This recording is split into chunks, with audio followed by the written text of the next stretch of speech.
do ensino. Nós temos ainda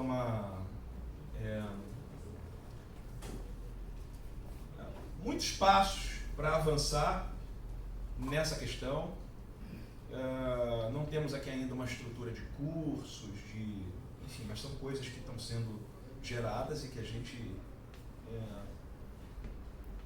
sonha ainda com um dia que a gente tem aqui um curso teológico, enfim, e outras iniciativas voltadas para a educação cristã dos irmãos. Então, mais uma vez, porque dependesse de mim, a gente ficaria com esse tipo de estrutura, de programação, 100% voltado para o ensino nos domingos de manhã. E os temas escolhidos, né, os temas selecionados, a ideia desses encontros, conforme o Michel tinha conversado comigo, é o de tratar aqueles assuntos mais palpitantes do nosso tempo. Vocês sabem que a revista da Escola Dominical ela vem como um pacote fechado para a gente. Nós não temos muita flexibilidade de propor uma agenda pedagógica, de ter um projeto pedagógico para a congregação voltado especificamente para as necessidades da congregação.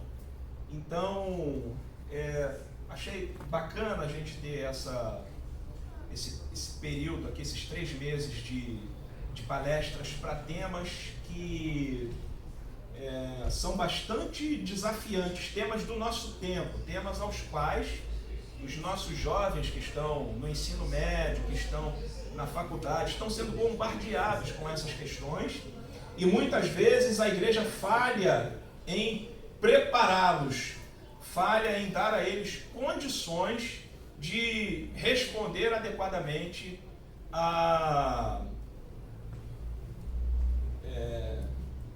questões relacionadas à primeira palestra nossa, ao ateísmo, né? Então eles são bombardeados nas universidades, no ensino médio, ouvindo toda hora que a fé deles é uma fé sem sentido porque Deus não existe, e a gente às vezes até quando não recebe essa capacitação, esse preparo por parte da igreja, a gente acaba até tendo uma falsa ideia de que toda a lógica, toda a racionalidade, todos os argumentos poderosos estão do outro lado, daqueles que dizem que Deus não existe. Certo? Aqui na primeira palestra, então, a gente já começou aprendendo que é preciso ter muita fé, talvez mais fé para dizer que Deus não existe do que para dizer que Deus existe. Tem um livro que trata disso. Qualquer tipo de... a grande chamada assim, do livro, tem uma frase, Norman Geisler, que escreve: "Eu não tenho fé suficiente para ser um ateu". Esse livro, todo jovem universitário deveria ler. E ele já começa com uma provocação, uma frase, não lembro quem é o autor, não é o escritor do livro, mas que diz assim: qualquer pessoa que rejeite um determinado conjunto de crenças, ela está automaticamente assumindo outro conjunto de crenças. Então, para acreditar que Deus existe, você precisa ter fé. Mas para acreditar que Deus não existe, você precisa de mais fé ainda. O autor do livro apresenta uma série de argumentos, da cosmologia, o argumento da questão moral, assim, e com provas científicas da existência de Deus. Quando a gente diz que o universo foi criado a partir de uma explosão, o autor não nega isso, mas ele diz que alguém precisa ter provocado essa explosão. Essa explosão não aconteceu do nada.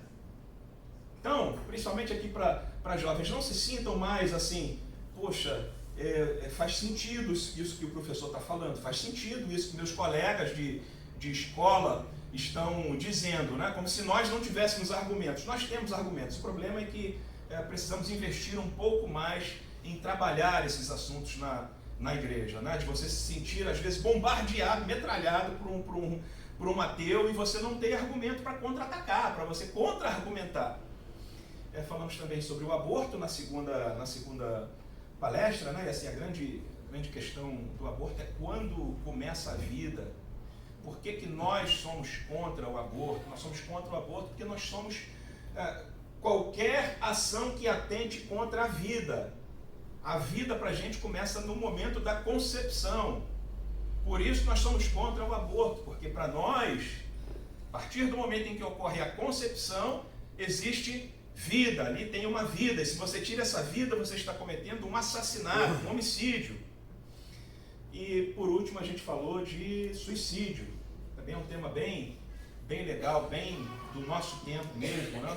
Suicídio sempre existiu, mas talvez dificilmente na história a gente vai encontrar uma época em que as pessoas estão atentando contra a própria vida, estão se matando, como os dias em que nós estamos vivendo hoje, né? E tem implicações teológicas para isso, tem dúvidas, né? Quem se suicida vai para o inferno. É uma questão que exige aqui uma reflexão nossa, né? Uma provocação. Por exemplo, você pode eventualmente conhecer alguém, lamentavelmente talvez você pode até ter alguém da família que tirou a própria vida, aí fica aquela questão, né? Foi para o céu, foi para o inferno, teve tempo de se arrepender. Como é que é a questão, né? Que para mim a questão de fundo aqui do suicídio, ela tem a ver com a segurança do crente, o quão seguro você está no Senhor, na sua salvação. A sua salvação, ela pode ser perdida por um ato, né? Por exemplo, você tem a sua vida toda aos pés do Senhor na hora que o anjo toca a trombeta e você estava lá, sei lá, cometendo uma infração de trânsito, você avançou o sinal, tá certo? E aí você não sobe, você não é arrebatado porque você avançou o sinal. A sua segurança, a segurança da sua salvação dependia de você avançar o sinal ou não. A segurança da sua salvação dependia de, no momento de desespero, alguém tirar a vida ou não. Era uma questão que a gente merece, né? Uma reflexão nossa, um avanço nosso. E a questão do suicídio também impõe uma reflexão da igreja, dela se enxergar como uma comunidade terapêutica, de ajuda, de ter aqui pessoas capacitadas para entender o processo da depressão e do suicídio e ter uma palavra de Deus para dissuadir essas pessoas que estão pensando em se matar. Aqui, talvez a grande importância da gente abordar esse assunto aqui é de preparar os irmãos para lidar com essa situação, porque você pode se deparar com ela no seu trabalho, você pode se deparar com ela na sua vizinhança, na sua família e na sua própria casa. Eu tenho um amigo que trabalhou temporariamente na secretaria da igreja de onde eu era. Ele ficou ali alguns meses. E ele perdeu a conta de quantas ligações caíam para a secretaria da igreja. Não sei se aqui a gente não tem gente aqui 24 horas, né? Ou no horário comercial, dia da semana e tal, um telefone. Mas esse amigo meu perdeu a conta de quanta gente que ligava desesperada, pedindo uma oração. Sabe, o cara está ali trabalhando, está fazendo um trabalho administrativo, tocou o telefone, ele atende, pelo amor de Deus, me ajuda, ora por mim. Né? E então a importância da gente tratar desse assunto tem a ver com isso, de você se sentir instrumento de Deus para ajudar pessoas a lidar com as suas angústias, especialmente quando essas angústias atingem um nível tão extremo de alguém pensar em tirar a própria vida. Né? Com uma simples ligação, em atender uma ligação, em fazer uma oração, em ter condições de dar uma palavra de Deus, aquele amigo pode ter salvado aí algumas vidas. Amém? Beleza? Então, o assunto nosso hoje é um assunto bem legal também. É um assunto que eu queria que você saísse daqui bastante incomodado. Né? Não tenho a pretensão de que você vá sair ao final dessa palestra sabendo tudo desse assunto, mas sabendo o básico para assumir aqui uma posição.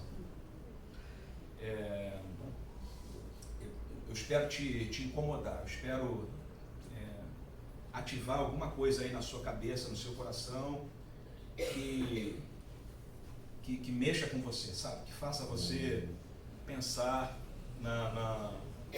nessa questão das pessoas sem igreja. Vamos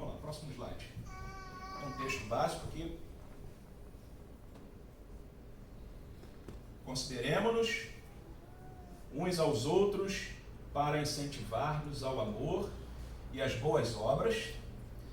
Não deixemos de reunir-nos como igreja, segundo o costume de alguns, mas encorajemo-nos uns aos outros, ainda mais quando vocês veem que se aproxima o dia.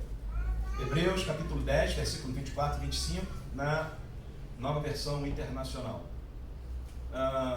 Bom, antes da gente, enfim, entrar na questão dos desigrejados mesmo, tem alguns conceitos que eu quero falar com vocês, que eles formam uma base interessante para esse assunto, para a gente entender esse processo das pessoas que estão deixando a igreja. Vamos lá, próximo.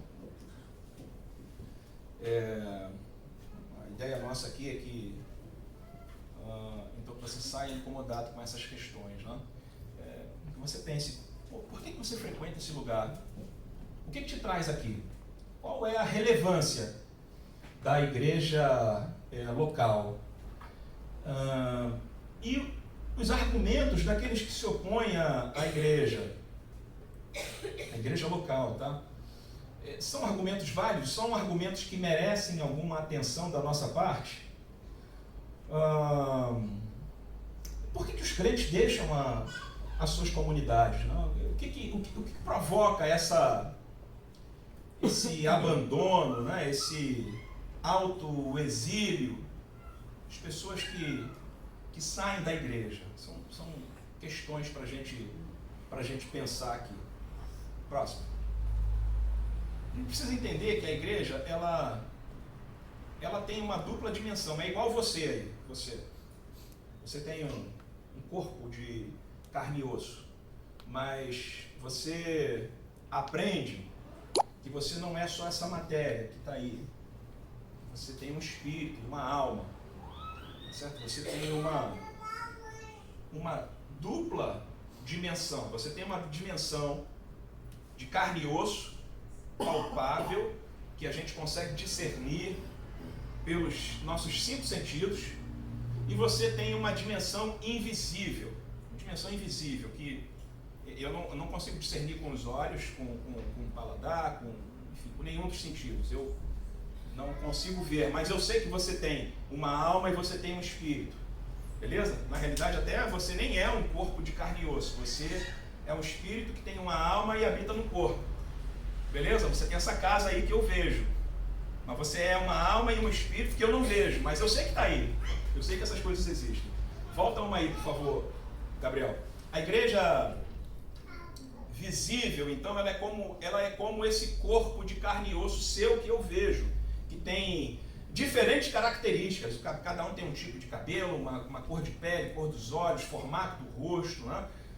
A igreja visível é isso, é a igreja que eu consigo perceber com os meus sentidos. Ela tem endereço, antes de mais nada, ela é formada por pessoas das mais variadas origens e formações, mas uma igreja visível é isso aqui, somos nós, pessoas de carne e osso, que estamos reunidos nesse lugar.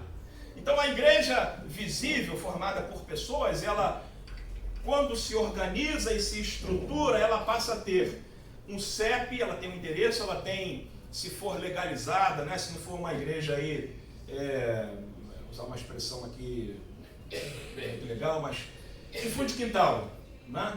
Se não for uma bibocazinha aí, clandestino, né? Mas se ela tem algum nível de formalização, essa igreja tem um estatuto social, ela tem um CNPJ, ela tem um regimento interno, ela tem hierarquias, ela tem uma pessoa que responde legalmente por ela, junto a cartórios, a bancos, a justiça, tá certo? Então, essa igreja aqui que somos nós, tem um tempo, tem um lugar onde ocorrem reuniões regulares, essa é a igreja visível, essa é a dimensão, uma das dimensões da igreja, similar a essa que é o seu corpo. Você tem um espírito e uma alma, você tem um corpo que eu vejo. O seu espírito e sua alma eu não vejo, mas sei que você tem. A igreja visível é esse corpo visível, único, ele é importante porque ele é o único que o ímpio que está lá fora consegue ver. Próximo. O ímpio não vê a igreja invisível, ele vê a igreja visível que somos nós, crentes de carne e osso, nascidos de novo. Essa igreja visível, como ela é feita por pessoas de carne e osso, com todas as suas idiosincrasias, eu guardo essa palavra, eu sabia que um dia eu ia ter a oportunidade de usar. Todas as suas peculiaridades, né? Ela é cheia de falhas, porque ela é feita de pessoas cheias de falhas. Ela tem problemas de liderança, ela tem hipocrisia, ela tem problemas administrativos, ela atrasa conta às vezes e tem o risco do corte de luz. Não estou falando da nossa aqui não, tá, gente? Antes que você comece a pensar que eu estou revelando coisas aqui, mas estou falando bem genericamente, assim, que essa igreja ela é feita de pessoas que vacilam, pessoas que erram, pessoas que se magoam umas às outras, pessoas que às vezes cometem pecados gravíssimos, pecados terríveis, talvez até pior do que o pecado que é cometido pelo cara lá de fora, porque o pecado que é cometido por quem é daqui de dentro é alguém que ouve a palavra, mas que comete os mesmos erros de quem está lá fora. Eu poderia desfiar aqui uma relação de pecados terríveis se você dizer assim: você que acabou de chegar, isso acontece na igreja? Acontece. Aqui acontecem coisas terríveis. Aqui, mais uma vez, estou me referindo à igreja evangélica visível, de um modo geral. Já a igreja invisível, aquela que de fato vai para o céu, que tem uma natureza espiritual, Paulo diz que ela é pura, sem mácula, perfeita, ela é o corpo de Cristo, certo? E é irretocável, infalível, predestinada. Essa igreja vai para o céu, né? Essa igreja ela não tem CNPJ, ela não tem endereço, ela abrange quem está vivo, quem ainda vai nascer, quem já morreu. Ela é atemporal, ela não está no tempo nem no espaço, porque ela é espiritual. É ela que vai para o céu. E ela é formada por todos os salvos. Próximo. Todos os crentes salvos estão nessa igreja invisível. Invisível. Você vai ver que tem uma rebarbazinha ali, né, para fora da igreja invisível. Quer dizer que na igreja visível nem todo mundo vai para o céu. Nem todo mundo que frequenta reuniões em templos vai para o céu e é crente convertido. Nem todo mundo é trigo. No meio do trigo tem o joio também. Meu Deus. Beleza? Você entende isso? Então nem todo mundo que está dentro de templo, assistindo culto e pregando, ensinando, cantando, é salvo, nasceu de novo. Beleza? E tem uma rebarbazinha que está ali também para fora da igreja visível. Mais ou menos aqui é para dizer para você que tem gente fora, né? Fora do movimento formal da igreja, que faz parte da igreja invisível, mas que não está na igreja visível. Beleza? Agora vocês ficaram um pouco chocados, mas isso melhor. Essa coisa da igreja católica, né? Quem veio aqui do catolicismo romano certamente já ouviu que não há salvação fora da igreja católica apostólica romana. Eles flexibilizaram isso um pouquinho mais e hoje eles aceitam que algumas denominações evangélicas também tem gente salva, mas não tem salvação fora da igreja. E isso está certo se eu entender que essa igreja, a que esse axioma se refere, essa igreja invisível, corpo de Cristo. Ninguém vai para o céu se não fizer parte da igreja invisível. Amém? Amém. Próximo. Bom, aqui é mais ou menos onde tudo começa no Brasil, tá? Tá ruim aí para você ver, desculpa. Também não precisa ver, só ver as cores aí, que acho que dá para você ter uma ideia do que eu quero falar. Vocês sabem que a cada 10 anos o IBGE realiza o censo demográfico, né?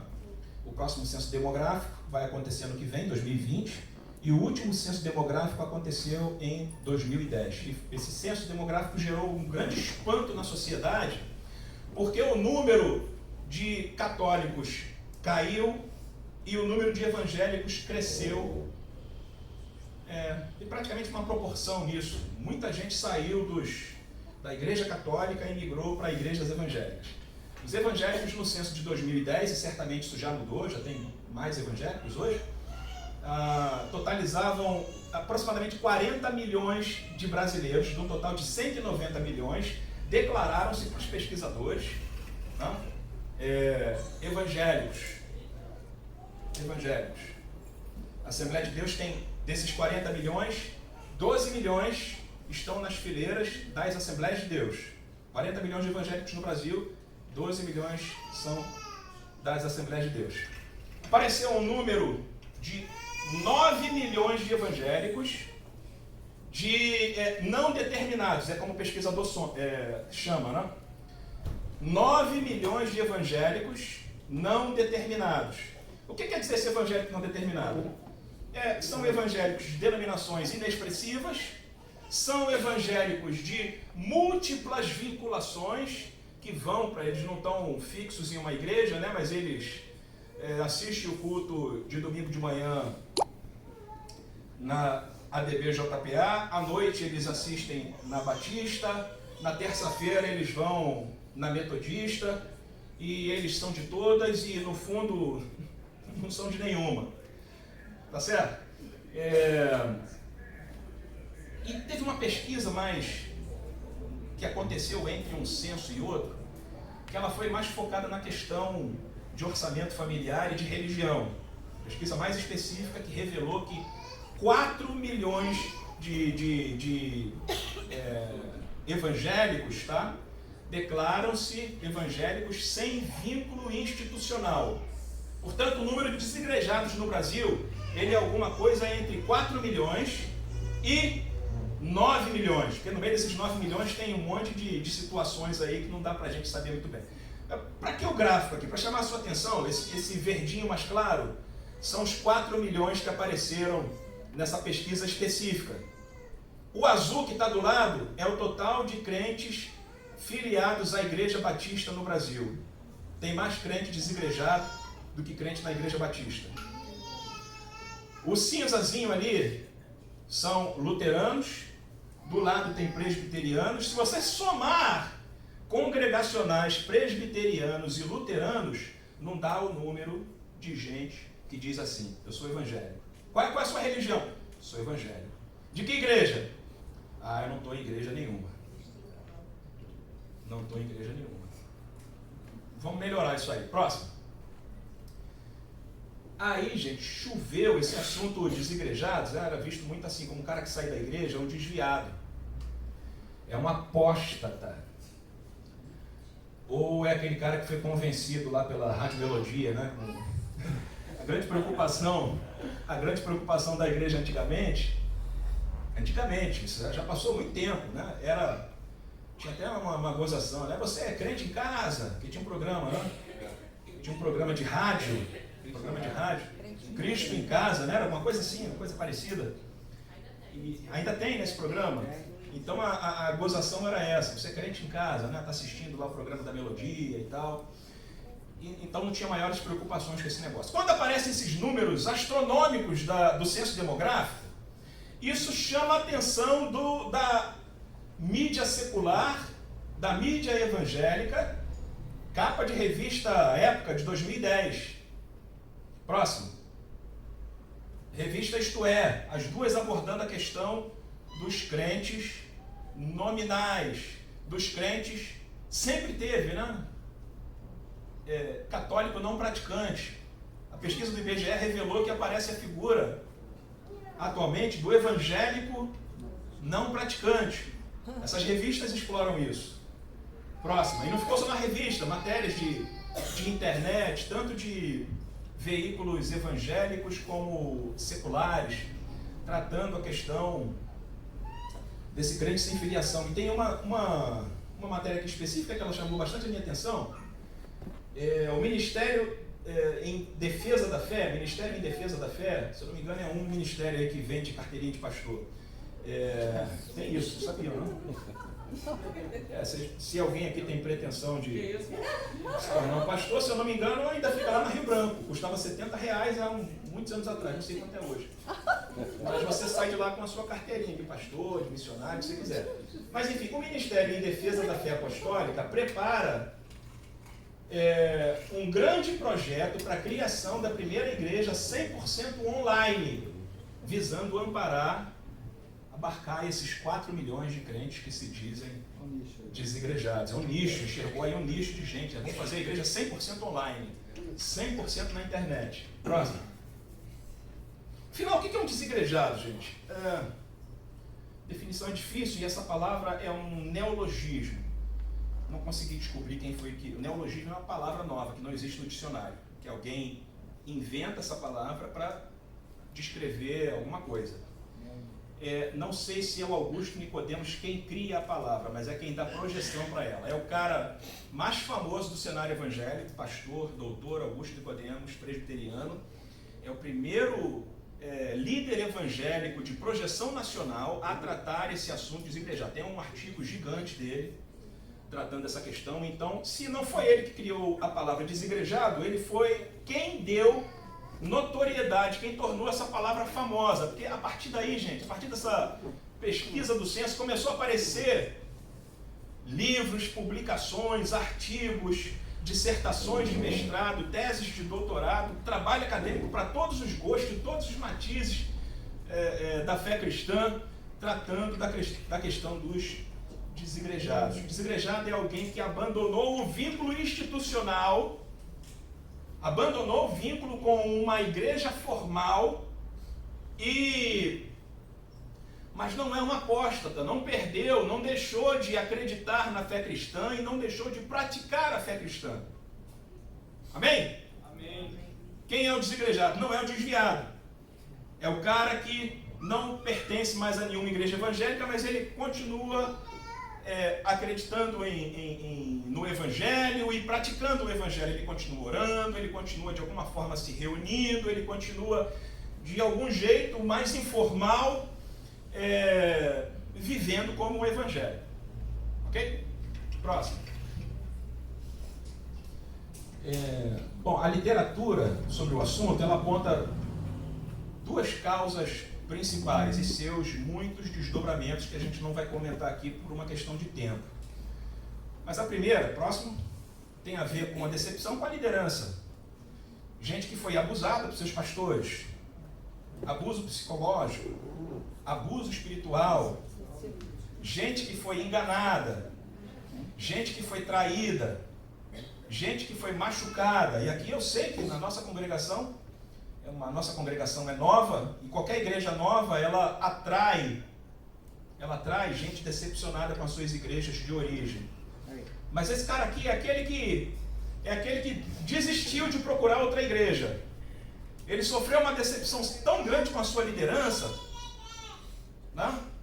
Porque quando você entra numa igreja, você naturalmente, isso é da nossa natureza humana, você coloca fé, você atribui credibilidade àquele que está te liderando, que afinal é uma igreja de gente santa, né? E você coloca confiança no que essa pessoa diz, confiança no que ela está falando, e aí num dado momento essa pessoa te decepciona, num dado momento você vê que essa pessoa não é nenhum super-homem. Falaram 7-1 aí, tem um monte. Pastor dando volta nos outros. Pastor que vai aconselhar a irmã casada e se envolve com a irmã, o aconselhamento, né, extrapola a questão espiritual. Tem um livro, Decepcionados com a Graça, se eu não me engano, que é fruto de uma pesquisa de uma jornalista que conversou com várias pessoas que deixaram a igreja e que contaram ali os seus dramas, né? Um rapaz contando, um rapaz de boa formação. Isso, o pastor picareta, ele não está só nas igrejas de periferia, talvez até pelo contrário, ele está na igreja de gente com dinheiro e com boa formação.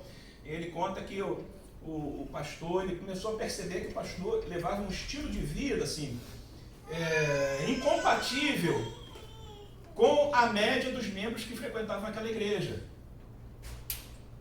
Nos cultos, mais de 50% do tempo da realização do culto era voltado para a questão de grana, para pedir dinheiro.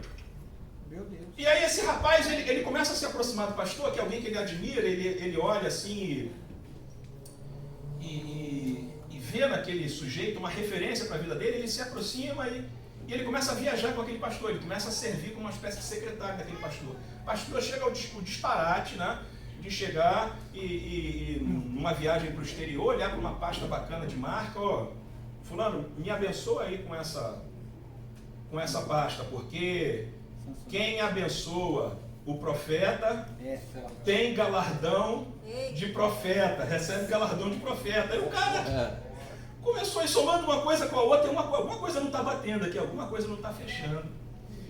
Ele se desilude, ele se decepciona com aquele cara que era a referência para ele. Próximo. Outra é crítica ao modus operandi da igreja, tá? A maneira de funcionamento dela, a institucionalização. O cara acha que está tudo errado, que a igreja está rígida demais, que virou uma burocracia danada, que tudo é cheio de formalidade, tá certo? Ele não concorda com aquilo, não concorda com heresias que são ensinadas, que são transmitidas, ele começa a perceber que tem alguma coisa muito estranha dentro da igreja, com um negócio de sal grosso, rosa, copo d'água, água do Rio Jordão, pau da cruz, vassoura, e por aí vai, vassoura ungida. Ele começa a ver esse negócio todo e isso não faz sentido. Isso não está legal. Não? Tapete de sal, a bolinha do... Pague aqui R$5 para você pegar uma bola de isopor no formato de uma pedra e jogar no Golias. Quando você jogar no Golias, você pensa no seu chefe que está te oprimindo. Você pensa no teu vizinho que está fazendo uma cumba para você. Então, por R$5 você pega aqui a bolinha de isopor e você joga naquele Golias. E você vai derrubar esse gigante que está atrapalhando a tua vida. E coisas muito piores do que essa. O demônio engarrafado, né? E por aí vai. Se não conseguir, porque a gente não tem fé. Precisaria de umas 5 reuniões dessas só para a gente falar de todos esses. Né? Se não conseguir, se der errado para você, o problema não é de Deus, o problema não é do pastor. O problema é você que não teve fé. As pessoas vão se sentir enganadas, porque ela vem para a igreja, porque ela ouviu que Deus ia dar dinheiro, ia dar carro, ia restaurar um casamento. Se não é casado, é solteiro, ia dar marido, ia dar esposa, ia curar, ia fazer, ia acontecer, você ia ter casa melhor, ia sair do aluguel, e o teu carro não ia ser mais aquele caidinho, Fusquinha, Chevette, sei lá, você ia ir para um carro top e tal. Não dá não, né? Porque Deus dá isso tudo, porque a salvação é isso, e essas igrejas vão enchendo, e as coisas não acontecem, e aí o cara, além de não receber nada disso, ele ainda sai frustrado porque a culpa é dele. Eu não tive fé para receber essas coisas. E vai embora. Próximo. Bom, queria falar para vocês agora do processo de pré-desigrejamento. Esses caras que eu vou falar para vocês aqui, nos próximos slides, esses caras não são os desigrejados, tá certo? Mas são desigrejados em potenciais. É gente que ainda está frequentando a igreja, ainda está indo às reuniões, ainda está participando da comunhão com os irmãos, mas ele já começa a dar indícios de que ele é um sério candidato a se tornar um desigrejado. Próximo. Os turistas são aqueles que são batizados, têm cartão de membro, tá certo? E eles desaparecem da igreja. Desaparecem. Eles, em determinado momento, eles sentem saudade dos irmãos, pouco saudade daquele irmãozinho, daquela irmã e tal. Aí ele resolve aparecer na igreja. E abençoa a igreja de todo mundo. Visita a igreja de todo mundo, mas a dele mesmo ele não vai. Tá certo? Aparece de vez em quando. Próximo. Os migrantes, aqueles que não param em igreja nenhuma, né? Então, um e outro ali, tá toda hora em movimento. Nômade. Próximo. Esses aqui são legais, os pietistas. São os caras muito santos, assim, sabe? que não foi ele que quis sair. Parece petista, né? Não é petista não, tá, gente? Não é petista não. Pietista. É aquele cara que tem essa cara de santo, assim, cara de sofrido, sabe? São Sebastião. Aquela cara sofredora. Ele não sai da igreja porque ele quis. Ele sai porque Deus mandou. Foi o Senhor que mandou eu sair. Foi o Senhor que mandou eu ir para essa igreja. Tudo vai para a conta de Deus. Deus que mandou eu sair. Ele não para em lugar nenhum porque Deus está mandando ele fazer essa jornada toda. Próximo. Os desprendidos, isso aí é aquele crente, um hippie gospel, né? Eu sou livre, sabe? Eu estou na igreja, mas eu não pertenço à igreja. Eu não pertenço a ninguém. Sou de todo mundo e não sou de ninguém. Né? Próximo. Os indiferentes, aqueles que não estão nem aí para a igreja, estão se lixando do que acontece nela. Ele vê aqui alguma vantagem, algum benefício de frequentar aquelas reuniões, ele vem, mas ele não está nem aí, o que está acontecendo, as reuniões que estão rolando, ele não se compromete com nada. Próximo. Perfeccionista. É aquele que vê defeito em tudo, né? É aquele que nada está certo. A música está feia, está desafinado, o som está muito alto ou está muito baixo, né? O irmão está com a roupa zoada, o irmão está gordo ou está magro, está muito frio, está muito... Tem outro que é quase igual ao perfeccionista, que é o próximo aí, né? O insatisfeito, esse aí só reclama, né? Tem um dom da murmuração. Próximo. Os ecléticos, esse aí, tudo tá bom para ele, tá certo? Ele gosta do rock and roll, ele gosta de sertanejo, ele gosta de funk, então ele vai aqui, ele vai na igreja pentecostal, ele vai na batista, ele vai na universal, enfim, ele se sente bem em tudo que é lugar, tudo que é canto, ele está em casa, está bem. Esse vai no Rock in Rio também? Ele vai no Rock in Rio, esse vai no Sandy Júnior, tá certo? Ele está em tudo que é canto e, enfim. Cabra é bom, né? Cara bom, próximo. Tem os crentes conectados, né? Antigamente era o rádio, Cristo em Casa, agora você tem a oportunidade, veja, você tem a oportunidade de, sem sair da sua casa, pagar estacionamento, correr o risco de sofrer um acidente de carro, ser assaltado, bala perdida, pisar no cocô do cachorro, levar uma bala perdida. Na segurança da sua casa você escolhe o louvor. Eu gosto do louvor daquela igreja, você sintoniza no louvor daquela igreja, bota lá no telão da sua casa, né? Essas igrejas que tem, que cabe 10 mil pessoas, você no fundo assiste um culto na televisão, né? Se você chegar atrasado, mesmo que você chegue muito cedo para sentar na frente, ou ser uma autoridade para chegar atrasado e mesmo assim sentar na frente, você vai sentar lá no fundão e você vai ver pela televisão de qualquer jeito. Então o cara pensa assim, para eu ver na televisão eu vejo na minha casa, comendo a pipoquinha e tal, aí eu escolho. Eu gosto do louvor daquela irmã, aí sintoniza naquela irmã. Mas eu gosto da pregação daquele outro irmão, aí sintoniza na outra igreja do irmão que está pregando, né? E aonde que eu vou dar a minha oferta? Porque o culto online hoje ele mostra lá, deposite a sua oferta, aqui o seu dízimo, aqui está o número da conta e tal. Você vai lá no seu celular e faz a sua oferta. E já tem um sujeito lá orando, né? Abençoa quem está depositando agora online também, pela internet e tudo mais e tal. Então por que você vai sair de casa?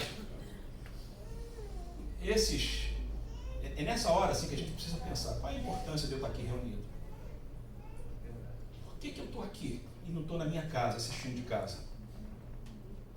Qual é o valor de você estar aí, às vezes muito frio, às vezes muito quente, às vezes o hino agrada, às vezes não agrada, né? Deixa queimar. Às vezes a pregação agrada, às vezes a pregação não agrada, tá certo? Então, mas você vem, por que você vem? Aleluia. Porque virou um hábito?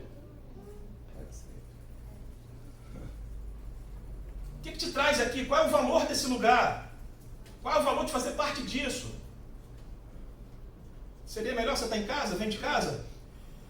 A gente não tem essa tecnologia aqui, mas vamos ter. Né? Aqui transmite online ou grava e manda depois? É online? Daqui a pouco eu vou. Tá passando online agora aí, mano. Não, tá no cara. Tá zoando. Aproveitando que eu sou antigo aí, pré-histórico aí. Mandar um beijo aí pra minha esposa. Próximo. Vamos falar dos... o primeiro caso lá não é o desigrejado ainda, é o quase desigrejado ou o semi-desigrejado. Agora a gente vai falar do desigrejado mesmo. Tipo de desigrejado, eu poderia dividir isso aí em trocentas categorias, mas vou dividir em duas para você entender aqui onde que a gente quer chegar. Próximo. O desigrejado genérico, que é aquele cara que deixou a igreja, mas ele não faz oposição ao sistema. Tá certo? Ele é aquele cara que é filho de crente, em alguns casos, tá? Não são todos, mas filho de crente, que cresceu, escolinha dominical, cresceu, e aí saiu da igreja. Abandonou, não vai mais. E aí o entrevistador vai para ele. E aí, o que você é? Sou evangélico. Pô, mas tu xinga aí, tu fuma, cara, tu usa droga, tu tem um montão de mulher, como é que é isso? Ah, sabe o que é? Porque eu fui criado, essa é a minha criação. Eu sou filho de evangélico. Meu padrasto, antes de morrer, ele disse para mim, né? Eu nasci na religião dos meus pais e vou morrer nela. Então é mais ou menos assim, aquele cara que tem um vínculo que tem a ver com os pais e tal. Mas esse cara não faz oposição ao sistema. Ele não deixou a igreja e às vezes ele é esse multi-evangélico, que às vezes até extrapola, não é só multi-evangélico. O que é o multi-evangélico? É aquele cara que eu falei para vocês. Ele vem de manhã aqui, à tarde ele vai ali na Batista, à noite ele vai aqui na outra Assembleia, Tindiba, depois ele está na Presbiteriana ali na frente. Ele não pertence a nenhuma igreja, ele está em todas. E tem um multi-religioso também, que aparece, tem a matéria da revista, se tiverem curiosidade de olhar, a matéria da Isto é Senhor, ela fala de algumas pessoas que foram entrevistadas, e ela assim, o cara vai na Umbanda, o cara vai na igreja católica, o cara vai na igreja evangélica. Vocês conhecem alguém assim? Ele vai em tudo que é parada. Então não é nem multi-evangélico, mas multi-evangélico é o que vai em várias igrejas evangélicas. O multi-religioso é o que atira para todo lado. Buda, Maomé, ele tá em tudo. Está em tudo, mas o coração dele não está em nada. Tá certo? Próximo. Esse aí não interessa muito para a gente. O anterior, quer dizer, interessa. Quer dizer que não interessa é muito, tá, gente? Mas como esse encontro nosso aqui, essa palestra nossa, ela tem um caráter assim, apologético, de defesa, né? De defesa da fé. Esse segundo grupo aí é o que interessa mais pra gente. É o desigrejado ativista. É o cara que não só deixou a igreja, se decepcionou, saiu da igreja, tá? Por causa do líder, ou porque ele não concordava com nada que acontecia ali dentro, mas ele começa a defender um discurso, ele cria uma narrativa de que se você quiser encontrar Deus, você precisa sair da igreja, porque a igreja se desviou. Porque a igreja assumiu um caráter pagão. Porque a igreja, ao invés de te aproximar de Deus, ela te afasta de Deus, ela te distancia de Deus. Então a única forma de você encontrar Deus, de você ser um crente salvo, é você sair dela. E esses caras têm uma narrativa interessante quando você começa a olhar para o cenário evangélico e ver tanta coisa que a gente citou aqui anteriormente. Tá? Só você ligar a televisão, se você tiver curiosidade, você não precisa ir lá não, liga a tua televisão em alguns programas evangélicos aí de umas igrejas bizarras. Eu ia escolher uma palavra mas tem bizarrice aí, além das que eu falei para vocês, né? O cara que pega um helicóptero, tá certo? Pega um negócio de azeite, coitado quem estava embaixo, passando na rua na hora. Ele lá de cima do helicóptero, ele unge a cidade. Eu repreendo as entidades, eu repreendo o demônio que controla aqui essa cidade. Ele joga lá de cima do helicóptero, jogando azeite em cima da cidade. A pessoa, você está passando. O que você sente, irmão, numa hora que você está passando, do nada e cai um azeite na sua cabeça? Vai falar em línguas e tudo. Lá está lá o herege lá em cima, jogando azeite. Vendendo roupa de saco. Que isso? Pano de saco. Pistola sacerdotal. O pé da esposa do cidadão fica ali, você vai botando as notinhas de dinheiro ali para ganhar uma bênção. Forte. Tem uma irmã que dirige uma igreja, uma apóstola, não sei das quantas, aí que tem um negócio de espada, de raio e tem umas coisas assim, sabe? Grotescas. Apóstolo Sol, uma coisa assim. Apóstolo Sol, Michel dá logo o nome. Então, não com licença não, hein? Não fui eu que falei não. Estou falando o nome aqui, estou preservando a identidade dos irmãos. Apaga isso aí depois. Esse negócio aí. Editar, vai editar. Edita isso aí. Então, o desigrejado ativista, esse aí que chama mais a nossa intenção nesse encontro de hoje. Se a gente tivesse uma pegada hoje mais evangelística, talvez eu me atesse mais ao anterior, mas esse aqui hoje, como a nossa pegada é mais apologética, eu me prendo mais a esse aqui. Tá? Ele faz parte de um movimento organizado. E esse movimento organizado, que tem liderança, que tem texto, que tem livro, ele faz oposição à igreja formal. Próximo. Quais são os argumentos dos ativistas? Vou falar só alguns aqui. Um dos argumentos é que Jesus não deixou nenhuma forma de igreja constituída quando ele veio na Terra, não? No tempo de Jesus, os crentes eram judeus, frequentavam o templo, frequentavam a sinagoga, e Jesus não cria uma terceira coisa. Os crentes judeus continuariam frequentando esses negócios, esses ambientes, mas um pouco mais à frente eles começam a se reunir em casas, porque não dá para ter ceia em sinagoga, não dá para ministrar o pão e o vinho na sinagoga, porque ela não tem esse costume que Jesus deixou. Então isso acontece nas casas, no âmbito das famílias, das pessoas que se reúnem nos seus lares. Então o desigrejado, ele diz que o modelo original é assim, é informal, é nas casas, não tem templo. Jesus não deixou também um clero organizado, com um apóstolo, bispo, sumo sacerdote, papa, semideus, ancião, arcanjo. Jesus não deixou nada disso. Jesus não deixou essa organização. E mais, toda a estrutura que vai acontecendo do século II em diante, que é o século dos pais da igreja, no final do século I morre o último apóstolo, então acaba uma era, essa primeira fase da igreja, em que ela era liderada por apóstolos. Quando morre João, com seus aproximados 100 anos, tem início uma nova fase da igreja, em que ela passa a ser dirigida por bispos.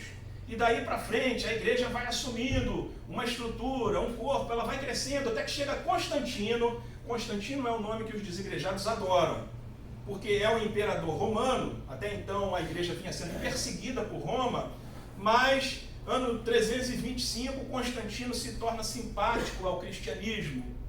E a igreja, que era perseguida e sofredora, ela começa a entrar em um processo de institucionalização, né? Que de perseguidora ela passa de perseguida, ela passa a perseguidora, de um movimento de gentalha pobre, que se reunia em cemitério, que se reunia em caverna, que nas casas já estava difícil, não dava para reunir mais nas casas, porque o preço a ser pago, se você fosse pego pelo império, você era expropriado, perdia seus bens, você podia ir para o Coliseu, ser martirizado, comido por animais, queimado, torturado. Né? Então as reuniões começaram a ser clandestinas, escondidas, no auge da perseguição do império, até que Constantino tem uma visão e aí ele começa a se tornar simpático.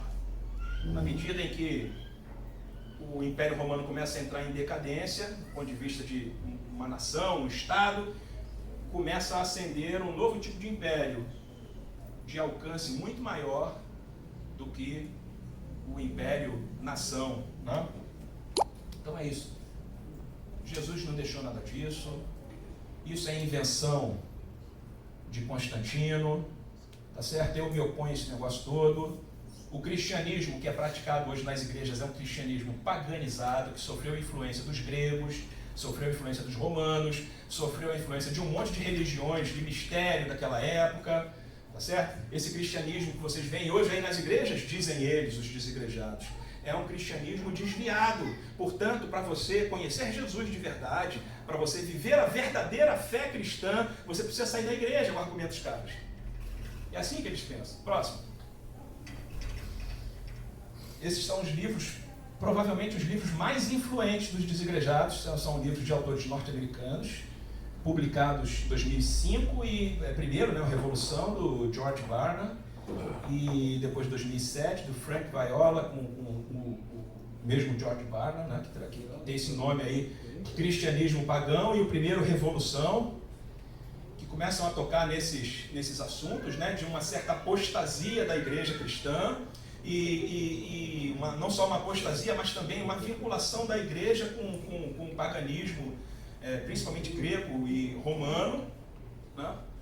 E a base, só vocês pensarem o seguinte: o maior nome, o cara que mais defende o desigrejamento e que ataca a igreja institucionalizada no Brasil, ele se chama Caio Fábio, que é um cara que eu admiro muito, diga-se de passagem, mas que é o cara que diz que a igreja está desviada, que isso que a gente tem hoje como igreja evangélica não tem nada a ver com o que Jesus trouxe, que nós nos afastamos, que a igreja caiu, e ele defende essa ideia que em muitos casos ele não ataca totalmente, mas em muitos casos ele diz que você precisa sair da igreja. Ele está nos Estados Unidos quando esse livro vermelhinho é publicado, e ele é o cara que mais afirma, né, que o cristianismo que a gente vive nas igrejas evangélicas é um cristianismo tão pagão quanto aquele que acontece lá na igreja católica. Próximo. Aí do lado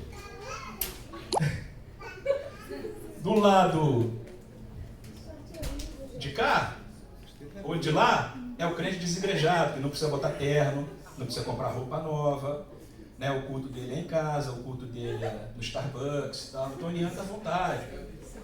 O crente igrejado é esse do lado de cá, do meu lado esquerdo. É o crente de terno, é o crente cheio de formalismo. A Bíblia do crente igrejado é a Bíblia analógica ainda, né, de papel. Mas o desigrejado não precisa de um negócio desse, que a Bíblia dele está ali no bolso, no celular, beleza? Então o cara anda à vontade, é um benefício, uma vantagem que é vendida aí do que seja o movimento desigrejado, que você anda à vontade.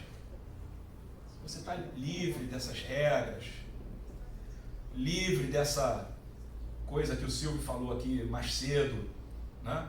A forma como alguns pastores exageraram nessa coisa da autoridade espiritual, liderança.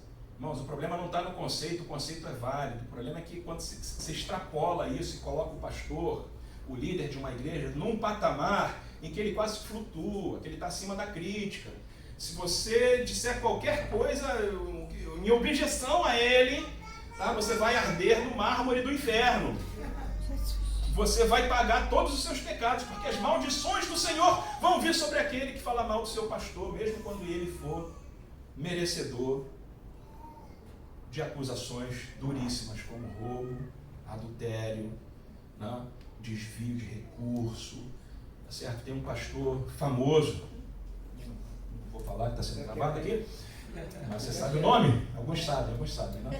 Ele chega a ensinar o seguinte: olha, se o seu pastor, você descobre que ele está roubando a igreja, sai da igreja, cara, não acusa não fala nada, porque isso vai trazer problema para você, né? Isso vai dar encrenca para você, Deus vai te cobrar, porque foi Deus que colocou ele ali, não foi Deus que colocou, gente. E o que os profetas mais faziam, a gente esquece da herança dos profetas e dos reformadores, porque o que eles mais faziam era apontar o dedo. Eram homens e mulheres que Deus levantava para apontar. Sai fora porque tu caiu, cara. Se converte, abandona o teu pecado. O profeta, eu já falei isso para vocês, ele é uma coisa legal, que para ser sacerdote, né? O sacerdote é direito de herança. Para ser sacerdote, você tem que ser filho de sacerdote.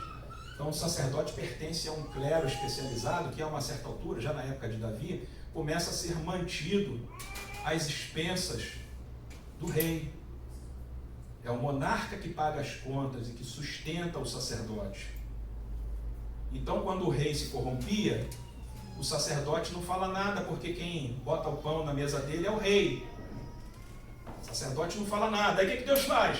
Para ser profeta, você não importa de que família você seja. Deus levantava profeta de família rica, de família pobre, profeta analfabeto, profeta escolarizado, profeta de tribo pequenininha, profeta de tribo grande, profeta da nobreza, profeta que estava lá no meio dos bois. O profeta pode vir de qualquer lugar. É alguém que Deus levanta com essa autoridade para denunciar. Denunciar. Eu não estou falando aqui de motim, não estou falando de rebelião. Estou falando para fazer tudo pelas vias certas. Pelas vias certas, né? Ficar de fofoquinha, de rede social, né? De conversinha paralela, que às vezes o Silvio falou aqui. Você tem um canal para isso. Se você não concorda com alguma coisa, converse com o seu líder. Tá certo? Mas tem gente que às vezes, ao invés de ir direto na fonte, fica de conversinha paralela. Aí quando o pastor vai falar com ele, quando o líder vai falar com ele, tá tudo bem, tá tudo certo. Mas por trás está ali. Né? Aquele cara que tem aspirações às vezes, e ele fica igual o Absalão, né? Que ele está lá na porta. E o que você está fazendo aqui, cara? Sujeito passando, entrando na cidade. E Absalão está lá na entrada da cidade. Aí vê o cara entrando. O que você está fazendo aqui? O que você veio fazer? Ah, olha só, estou com um problema com o meu vizinho, e aí estou vindo aqui para o rei julgar a minha questão. Se eu fosse rei, vou resolver a tua questão aqui agora, cara. Se eu fosse rei, você não ia estar aí, tendo que entrar nessa fila, eu te atendi aqui agora. Assim que Absalão agiu, me puxar o tapete do próprio pai. Vamos em frente, próximo, o tempo está acabando, agora vou ter que correr um bocado. Como é que a gente avalia esse movimento, tá, gente? No primeiro, perspectiva histórica, o título de um dos livros que eu mostrei para vocês é Revolução. E é um nome, é um título extremamente pretensioso, porque o autor ele diz que essa coisa das pessoas saindo das igrejas para viverem o verdadeiro evangelho é uma coisa nova, é uma coisa revolucionária, é uma coisa inédita, é uma coisa original.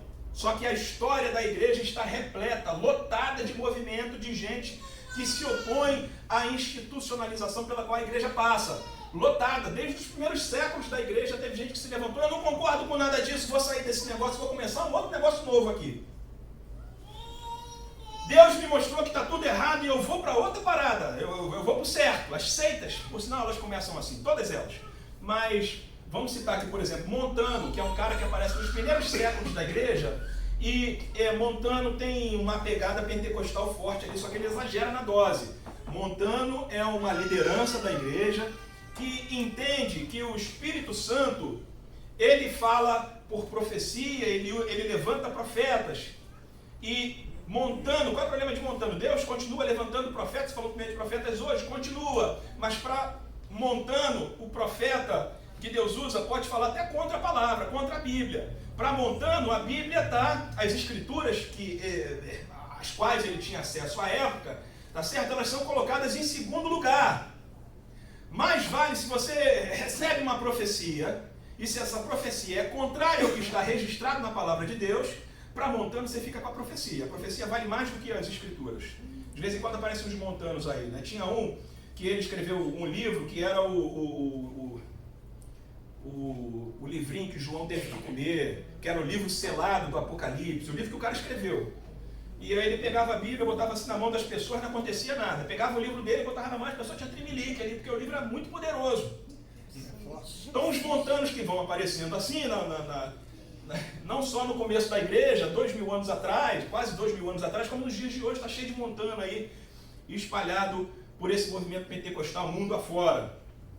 Você tem o montanismo, você tem, durante a época antes da reforma protestante, Martinho Lutero não foi inédito também com o negócio de se opor ao catolicismo, não. Você tem os pré-reformadores, tá certo? Os pré-reformadores que já disseram que aquele estava errado, aquele negócio de vender pau bíblico, vender relíquia para a pessoa ter direito à salvação. Você podia, na época de reforma e pré-reforma, você podia comprar a sua salvação doando dinheiro para a igreja. Não só a sua, você podia comprar também a salvação do seu parente que morreu. vendiam-se relíquias. Essas relíquias eram vendidas para quê? Para que a relíquia era vendida? A gente pense bem nisso. Preste bem atenção no que eu estou falando. Para que a Igreja Católica vendia relíquia? Para construir verdadeiros palácios. Para construir palácios. Essas relíquias vinham de gente dura. Essas relíquias vinham de camponês miserável, que vendia o almoço para pagar a janta. A igreja lá, ó, compra aqui esse negócio aqui, esse osso de São Benedito, não sei das quantas. Se você levar esse ossinho dele, a tua casa vai ser abençoada. E com aquele dinheiro a igreja construindo palácios. E os sacerdotes e o clero montado no ouro. Isso acontece hoje, gente. Esses processos acontecem ainda hoje. Então, dentro da reforma mesmo, você teve uma galera que não concordava com Lutero e Calvino, porque eles acharam que Lutero e Calvino foram com uma reforma muito branda, que Lutero e Calvino só mudaram as coisas de nome, que eles queriam uma ruptura maior. Eles queriam, é sempre assim, gente, todo movimento desse tipo, ele vem com a proposta de restaurar o cristianismo primitivo. Então teve gente que saiu, pô, olha só, Lutero, beleza, uma reforma está aí, de 95 teses, vamos sair da igreja. Aí Lutero vai, começa uma igreja nacional, apoiada por príncipes, na Alemanha,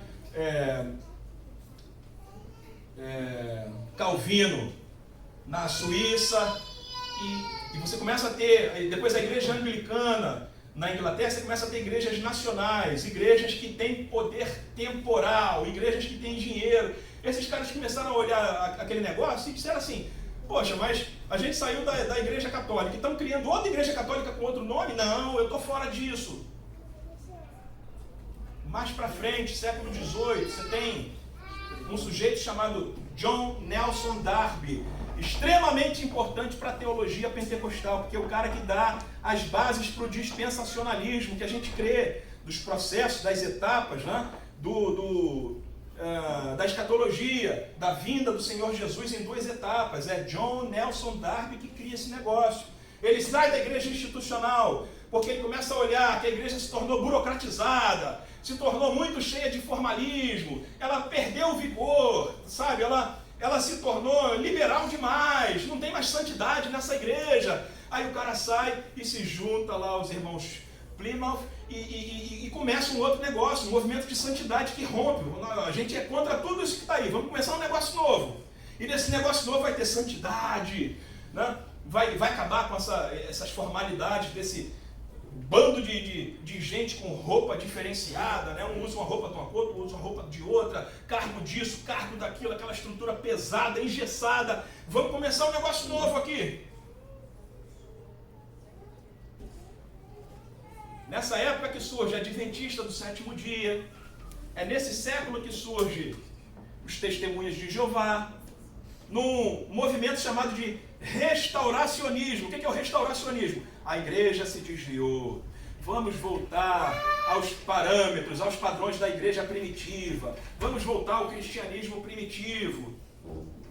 Eles criavam outras coisas. Gente, todos esses processos, sem exceção, aconteceram 2 coisas com eles, que vocês a essa altura já imaginaram que é. Ou eles acabaram, eles sumiram do mapa, foram se tornando irrelevantes e desapareceram, ou eles se tornaram outras igrejas.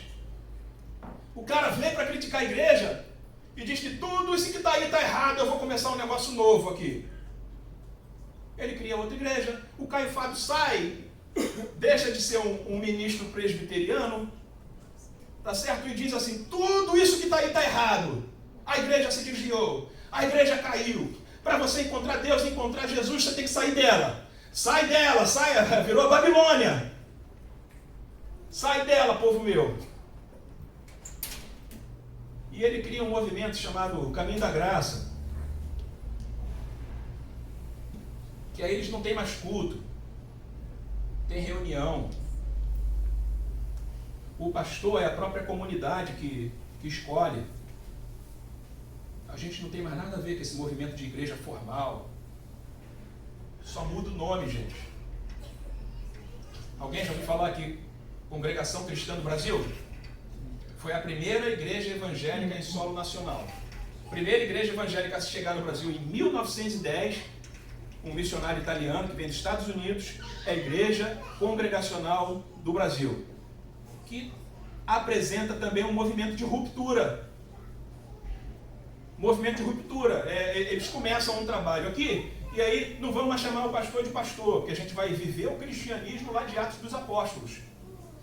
Vamos chamar o pastor de quê? É ancião. É o ancião. Chega desse negócio de você entrar na igreja e você receber um papelzinho com o programa da igreja. 7 horas vai cantar o irmão tal, 7h15 o irmão tal vai orar, 7h25 vamos ler o versículo tal, todo mundo junto, né? 7h40 começa a mensagem com o irmão tal, que vai ler o texto tal e vai falar sobre isso, isso, aquilo, outro, né? E aí eles chegam, não, o cristianismo primitivo não era assim. Os cultos vão ser dirigidos pelo Espírito. E o ancião vai dizendo, olha, você aí, Deus está me dizendo que é você que vai cantar, levanta aí, canta aí um louvor. Né? É tudo espontâneo, é tudo maneiro pra caramba. Tá certo? Só mudaram o nome. São outras igrejas, uma outra roupagem, mas que continua com o processo de institucionalização, porque a história demonstra que esses processos não prosperam. Por outro lado, o processo de institucionalização ele foi fundamental para você estar aqui hoje. Sabe por quê? Porque nos primeiros séculos da igreja, quando o último apóstolo morreu, apareceu um monte de cara se autoproclamando apóstolo. Um monte de cara que era líder da igreja dizendo, eu agora sou o chefe geral aqui desse movimento. Né? Porque Deus me revestiu, Deus me deu uma unção especial e eu agora sou o chefe de vocês. Não, aí aparece o outro lá, não, sou eu. Não, é aquele outro. Como se não bastasse isso, nem as heresias. Começa uma discussão absurda sobre a natureza de Cristo, se ele era totalmente humano, se ele era totalmente divino. E grandes controvérsias, irmãos, acontecem nos primeiros séculos da igreja, que provocam a necessidade de você ter um movimento minimamente organizado. Porque senão o cristianismo seria uma geleia, com um monte de caras... facetas diferentes de heresia para todo tipo, já é um pouco assim, né? Se não fosse o processo de institucionalização da igreja, em que você tinha os concílios, você tinha debates, e desses debates saíam declarações de fé ao final deles, e essas declarações de fé passavam a ser normativas, ó, nós aqui acreditamos nesse negócio. Quem ensinar diferente disso aqui é herege. Porque esse é o consenso formado, começam a surgir as dogmáticas da igreja, os padrões teológicos que não existiriam se a igreja não se institucionalizasse. Vamos pegar agora os movimentos mais recentes. Igreja Renascer em Cristo, você sabe como é que ela começa? A Igreja Renascer em Cristo começa com reuniões dentro de casa, com drogados, com viciados, com jovem problemático. O apóstolo e a bispa, na época não tinham esses cargos, começam a reunir essa galera, maconheiro, chincheiro e tal, e fazendo cultos, e ganhando eles para Jesus. O que acontece com esse tipo de negócio? A casa começa a ficar pequena, não dá para reunir mais esse povo todo aqui. Né? Já pensou, você tem na sua casa, começa a fazer culto na sua casa, aí vem um vizinho, aí daqui a pouco o vizinho traz um parente, e o negócio fica bom, fica gostoso, aí começa... Tá certo? Gente usando o teu banheiro, você quer ir no banheiro, né? O teu filho está lá, não está participando da reunião, chegou em casa, vai correndo apertado para o banheiro, tem um irmãozinho que está se reunindo na tua casa lá usando o banheiro. Tem o vizinho revoltado que está fazendo barulho, está incomodando do lado, porque já cresceu, o troço foi tomando uma proporção, você vai precisar de um templo, você vai precisar de um lugar maior para se reunir. E na medida em que vai crescer, você vai precisar de líderes. E você não vai precisar de um líder só. Se crescer muito, você vai precisar de vários líderes, sublíderes, para poder dar conta desse negócio. Meus irmãos, isso acontece na igreja primitiva. Na igreja primitiva, os apóstolos que lideram a igreja, mas começam a surgir problemas que eles precisam constituir outros homens para cuidar de outros assuntos que estavam roubando o tempo deles. Então tem essa institucionalização que aumenta na medida em que Paulo começa a escrever para as igrejas para as quais ele tinha pregado, a maioria delas, e ele vai dizendo, olha, constituam presbíteros. Olha, para constituir presbítero, aí tem regra. Uma coisa que a galera que é desses movimentos de igreja orgânica, eles não gostam de padrões. Eles chamam de regras humanas. Que Paulo deu um monte delas. Para você escolher alguém, não seja precipitado, botar a mão na cabeça. Aliás, aproveita aqui a ocasião. Negócio de botar a mão na cabeça, tá, gente? Não bote a mão na cabeça de qualquer um, porque tem gente aqui que veio de outras crenças e meio que aprendeu um pouco isso aqui também, de transmissão de energia através da mão que você bota na cabeça, né? Se você botar a mão na cabeça do endemoniado, o demônio vai passar para você que você botou a mão na cabeça dele. Baseado nessa palavra. A ninguém impõe essa mão precipitadamente. Só que Paulo está se referindo à escolha de oficiais da igreja. Vocês entenderam? Não escolha, não separe alguém para o ministério precipitadamente. Avalie esse cara. Porque se você escolhe alguém precipitadamente para servir como oficial da igreja, Timóteo, líder da igreja lá, bispo da igreja. Timóteo, se você cometer esse erro de escolher alguém precipitadamente, sem avaliar direito a vida da pessoa, as condições, se ela tem os requisitos para servir o Senhor como um oficial da igreja, você vai ser cúmplice dos pecados dela. Então, não imponhas precipitadamente a mão na cabeça de ninguém para separar para trabalhar. Não quer dizer transmissão de energia. Beleza? Paulo, então, já está no nível mais além da questão da institucionalização. Ela vai acontecendo naturalmente, irmãos. É que eu estou falando para vocês reunirem uma galera em casa, com a família de vocês, e o trabalho lá ficar gostoso, se Deus for abençoando, vai ficar pequeno, você vai precisar de outro lugar, vai precisar de algum grau de institucionalização. O Augusto Nicodemos diz que as motivações desses caras às vezes estão erradas. Porque o cara às vezes ele se torna um desigrejado porque ele não quer ser mandado por ninguém.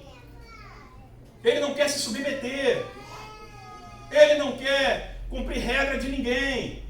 Ele não quer prestar contas para ninguém. Isso é bem do espírito desse nosso tempo em que nós estamos vivendo.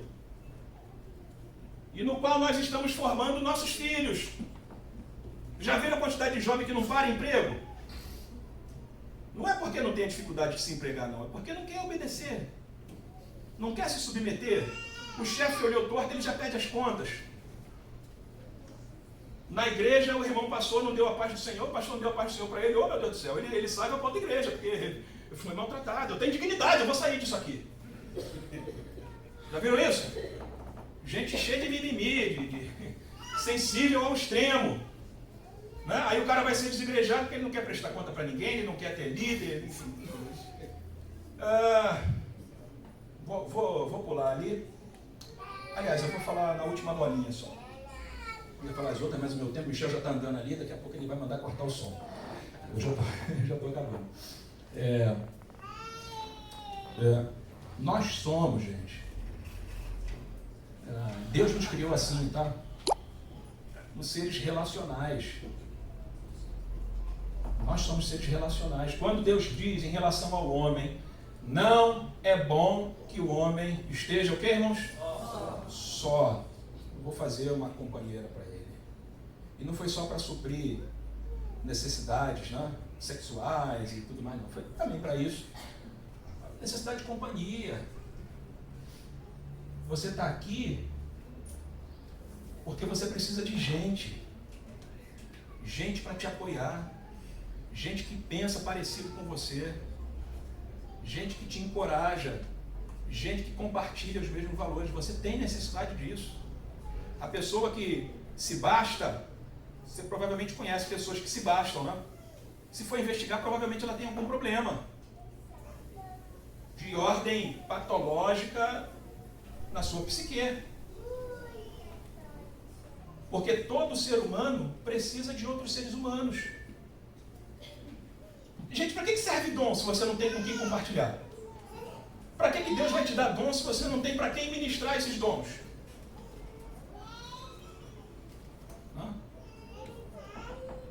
A gente organizado consegue fazer muito mais do que um grupinho que se reúne na cafeteria para compartilhar um texto da palavra de Deus. A gente consegue fazer muito mais no campo missionário, no campo social, a gente tem um alcance muito maior. Então, a institucionalização não está errada. O problema da institucionalização, vamos pro próximo. Já estou com as conclusões finais. O problema da institucionalização, queria que você saísse daqui entendendo isso, é o de transformar o templo, a estrutura, os líderes em fins em si mesmo, e não entender que pastores, templos, estruturas, liturgias, ritos são meios, são facilitadores. Pastores e igrejas são facilitadores para você crescer, são facilitadores para a propagação do Evangelho, para formar gente, para pregar o Evangelho lá fora. Você entende isso? O problema é que quando a instituição cresce muito, ela começa a se tornar um fim em si mesma. Aí gente começa a achar o templo mais sagrado do que quem está dentro dele. Começa a achar a cadeira onde você senta mais sagrada do que você que senta nela. Começa a achar pastores mais sagrados, mais consagrados, mais poderosos, mais que divindade. Você só é abençoado se estiver debaixo de uma unção apostólica. Já ouviram isso? Você só vai ter crescimento na sua casa, nos seus negócios, na sua vida espiritual, se você estiver debaixo de uma unção apostólica. E se você sair debaixo dessa visão, se você sair debaixo dessa grande mão poderosa do pastor da sua igreja, você está debaixo de maldição e você saiu da bênção do Senhor. Aí o pastor se transforma praticamente num santo da igreja católica, num intermediário, tá certo? É o cara que faz a mediação entre você e Deus. Ao passo que o Silvio lê aqui em Pedro, e Apocalipse também registra, capítulo 1, não lembro aqui o versículo, ele se dirige a você e a mim como reis e sacerdotes. Uma coisa que a reforma trouxe, eu acho que seria legal se a gente tivesse um encontro aqui para falar de reforma. Uma coisa que a reforma trouxe, um princípio que a reforma trouxe, além dos solas lá, sola escritura, sola fides e por aí vai, é esse conceito do sacerdócio universal, que é um conceito que não foram os reformadores que criaram, mas é um conceito bíblico. A Bíblia diz que você é sacerdote. Homem e mulher, jovem e idoso, com cargo, sem cargo, que senta no final ou senta no começo. Todos vocês são sacerdotes. Pastores, templos, liturgias e organizações são facilitadores. Pensem nisso, não são um fim em si mesmo. Não podem ser mais valorizados do que aquilo que eles vieram facilitar. Você tem um desigrejado? Parênteses aqui rapidinho, mas você tem também um super igrejado. O que não vive sem igreja. Aí mereceria talvez um outro encontro para a gente falar do super igrejado. Quem é o super igrejado? É o cara que ele morre se ele não for domingo no culto. Ele tira férias, vai lá onde Judas perdeu as botas, varre e sai. Ele vai lá, tem alguém que varre e sai aqui? Ele vai lá para varre e sai, passar uma semana de férias com a família. Qual é a primeira coisa que ele faz quando ele chega lá? Onde é que tem uma igreja aqui para eu visitar? Pastor, me dá aí uma carta. Antigamente tinha isso, né? Que acho que não tem bom senso, Ministério de Bom Senso, acho que tem esse negócio não. De onde eu vim, tinha o negócio da carta de recomendação. Você ia viajar para algum lugar, você pedia para o seu pastor. Aqui tem também? Tem? Não, tempo fiel, amém. Me dá uma carta de recomendação para você chegar lá e ter uma recepção da igreja que você está visitando. O cara que fica, sabe, ele fica agoniado. Meu Deus, eu estou debaixo de maldição porque eu não fui no culto da igreja domingo. Domingo é do Senhor. O domingo é do Senhor. Essa semana para mim vai ser horrível, porque a semana só pode ser abençoada se você for no culto domingo. E se você esquecer a oferta aí, meu amigo, pode ter certeza, alguma coisa muito ruim vai acontecer nessa semana. Super igrejado. Mas é outra conversa. Enfim, já terminando, dirigindo aqui pro começo, o Michel estava lá atrás, foi pro meio, aí você já está aqui na frente. Eu já falei aqui um bocado de tempo. Igrejas e pastores são meios. Posso ser desigrejado e ser um crente salvo? Vou dizer para você, sem medo de errar. Sem medo de errar, pode. Só que você precisa considerar os riscos. Ah, tem risco? Tem. Tem. Sabe por quê?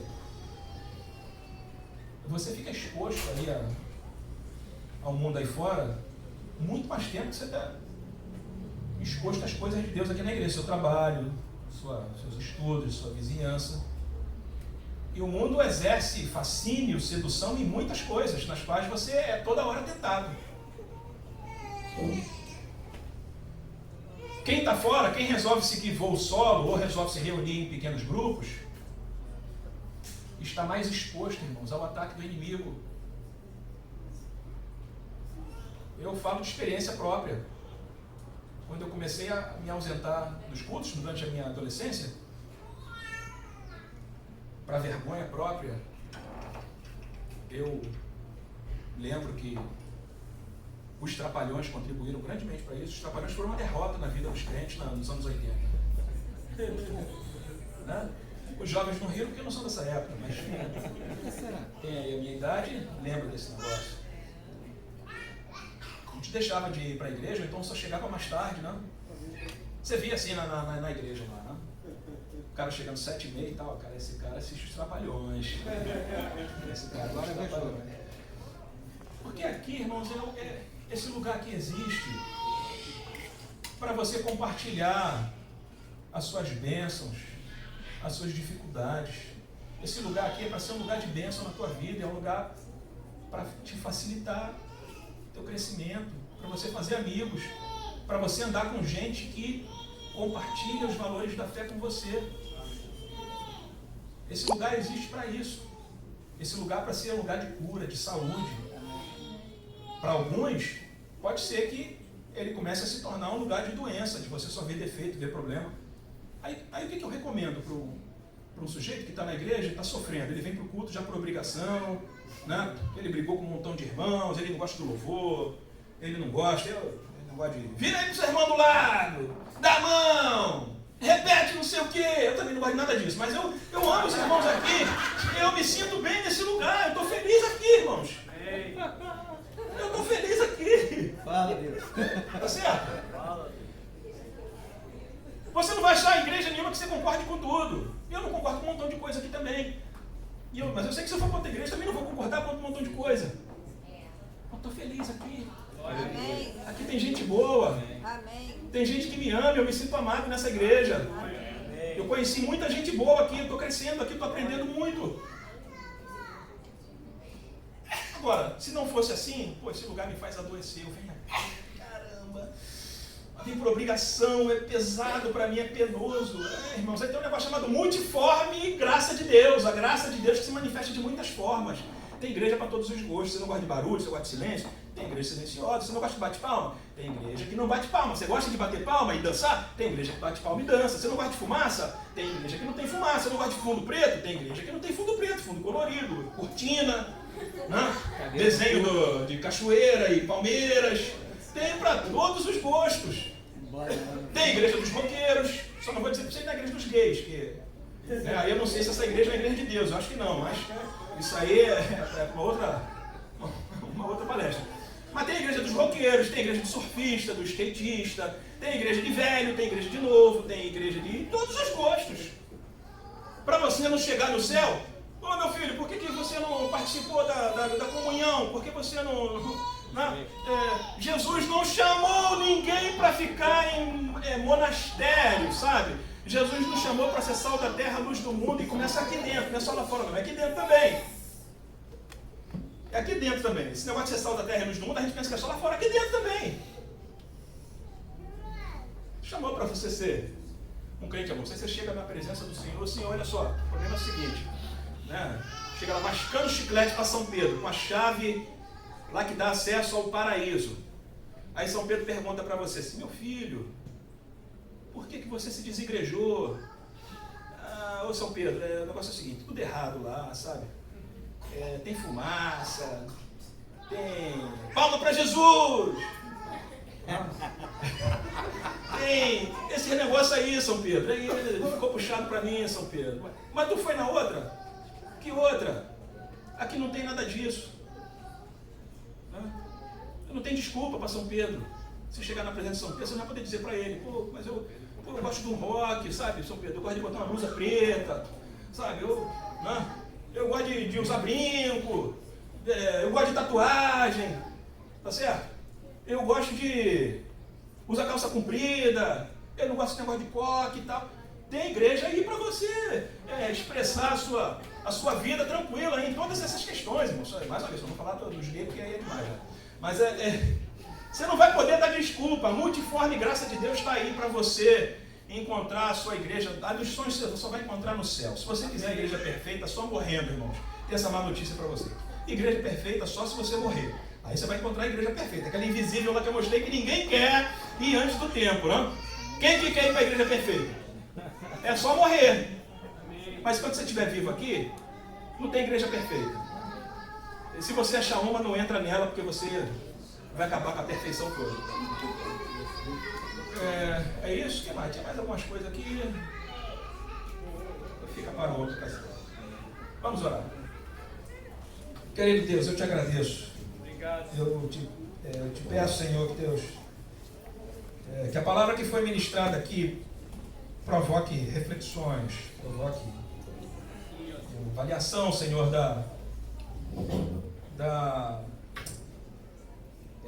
por que a gente vem para cá? Por que esse lugar é precioso? Por que eu devo valorizar esse convívio, essa comunhão aqui com os irmãos? Por que eu estou aqui, Senhor? Não é para cumprir tabela, não é para cumprir uma obrigação religiosa. Essa não pode ser a razão para eu estar aqui, Senhor. Eu tenho que estar aqui porque aqui é o lugar onde o Senhor me plantou, aqui é o lugar onde eu aprendo, aqui é o lugar onde eu ensino, aqui é o lugar onde eu sou tratado, aqui é o lugar onde eu trato, aqui é o lugar onde eu sou cuidado, é o lugar onde eu cuido, aqui é o lugar onde eu caminho mais uma milha, aqui é o lugar onde eu estendo a mão e onde alguém estende a mão para mim, Senhor. Oh Deus, Glória a Deus, Senhor. nos ensina, Pai, nos ensina a não ser indiferente àquilo que acontece aqui, a não ser indiferente, Senhor, a liderança dos nossos pastores, a ajudá-los, a somar, Senhor, a contribuir, a me engajar, a me comprometer, a assumir uma posição.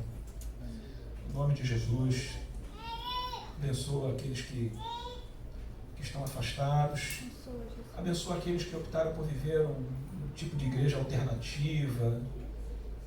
Senhor, eu sei que tu pode falar lá no meio deles também, Senhor, e os ajude. Eu não estou aqui para criticá-los, para jogá-los no inferno, nem para chamá-los de desviado. Quem sabe até se o Senhor não criou esse caminho alternativo para aqueles que já foram tão machucados, já foram tão sofridos e resolveram seguir por esse caminho. Deus, tenha misericórdia deles e os ajude, os fortaleça e dê tudo aquilo que for necessário para o seu crescimento, até chegar aos céus, em nome de Jesus. Acabou que não respondi. Eu posso ser crente e ser desigrejado? Se eu disser para você que você só pode ser crente, fiel, salvo em Jesus Cristo, que vai morar no céu se você estiver numa igreja, eu estou dando para a igreja evangélica um monopólio da salvação que ela não tem, gente. A igreja evangélica, nenhuma delas tem um monopólio da salvação. O monopólio da salvação pertence ao cabeça, que é Cristo. É o cabeça que diz quem vai ser corpo. Você pode ser um desigrejado, se você assim optar, mas saiba que você tem um grande risco de se tornar não só um desigrejado, mas um desviado também, de alguém que não vai conseguir permanecer na fé. Porque estando aqui já é difícil, né, irmãos? Estando aqui a gente já tem momentos de fraqueza, momentos em que a gente pensa em parar. Imagina lá fora. Imagina lá naqueles contextos de informalidade, que não é a mesma coisa de você estar aqui. Na informalidade, naquela reunião que você senta na grama e cada um lê um texto da Bíblia e tal, ali não tem disciplina. Ali não tem disciplina. Ali não tem uma palavra mais dura, né? Porque Jesus, quando teve uma experiência de dar uma palavra mais dura, estava sendo seguido pela multidão, a multidão meteu o pé. Então ficou meia dúzia de gato pingado. Então, nessas reuniões de desigrejados, dificilmente vai ter disciplina. Certo? Você corre riscos. Você corre riscos, mas eu penso nesse movimento, não como, mais uma vez, como movimento de desviados, mas como um movimento que pode funcionar pode até funcionar para algumas pessoas, particularmente essas que sofreram tantas decepções nas igrejas por onde passaram. Então, se alguém quiser material escrito, eu posso sugerir alguns artigos de internet, alguns vídeos, alguns textos. Tem muito material sobre isso aí.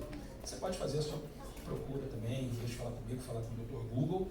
Ele vai te dar muita coisa boa, muita coisa legal para você que quer se aprofundar nesse assunto. Amém? Deus te abençoe. Até a próxima. Aleluia. Amém.